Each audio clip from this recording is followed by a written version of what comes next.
Um, Usually I write my poetry in Dutch, being a Dutch poet. Very occasionally, very rarely, I write a poem in English when I feel inspired, as they say. But usually I feel I can express myself a little better in Dutch, being my native language. But sometimes I do some translations from English into Dutch. The mere fact that you're translating poetry does give you some boost, I would say, some extra inspiration, some extra ideas. So then occasionally I will write in a poem in English, but most of the poems I've got in English have been translated by other people. I did translate myself quite a few English and Scottish poets. They've got 3 collections out.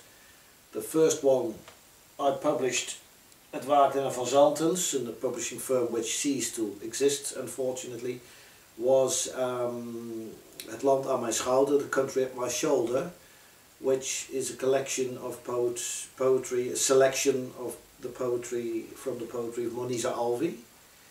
I did then publish 2 years ago, or 1.5 years ago, John Burnside,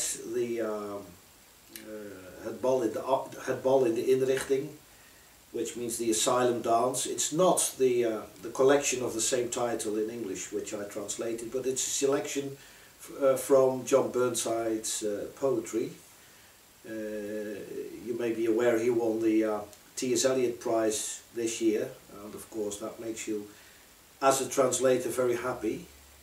And I recently published the first collection by Joanne Limburg, called Feminismo, and I gave it the same title in Dutch, and that book was out at the end of last year, beginning of December. We're actually still waiting for the reviews to be published. I'm now working on the poetry of Susan Wicks, but I don't know when those translations will be ready. Now, when I was in Cyprus in 2009 for a conference, I met the Cypriot poet Stephanos Stephanides, who published a really wonderful collection of poetry called Blue Moon in Rajasthan in 2005, from which I published a number of translations in Dutch magazines.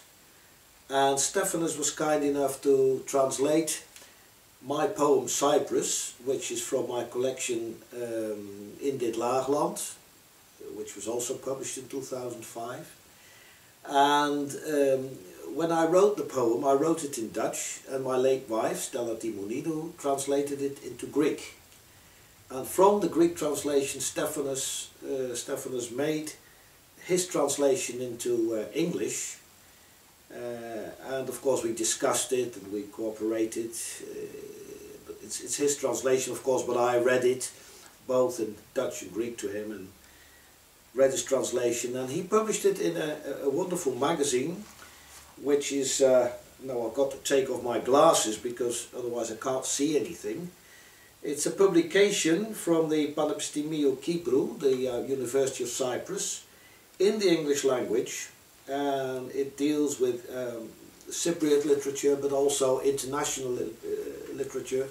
It's quite international, actually, and in the edition of volume 5, I should say, which was published in the autumn of 2009, Stephanos put my poem on Cyprus, which I would now like to read in English. I won't read it in Greek.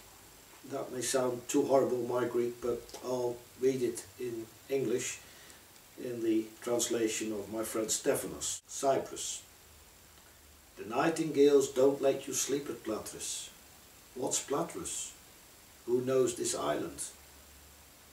Yorgos Seferis.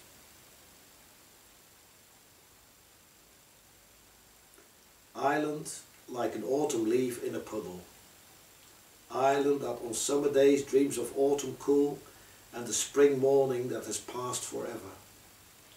Island divided between the towers of Pentadactylos and the Troodos castles. Ancient, exhausted island, fighting within the clutching claws of time. Island where we rested with the myth of the goddess of love and her emergence from the foamy sea. Island flooded with holy flags, where love is turned into fratricide. Island like an autumn leaf in a puddle, trodden by unfeeling buds.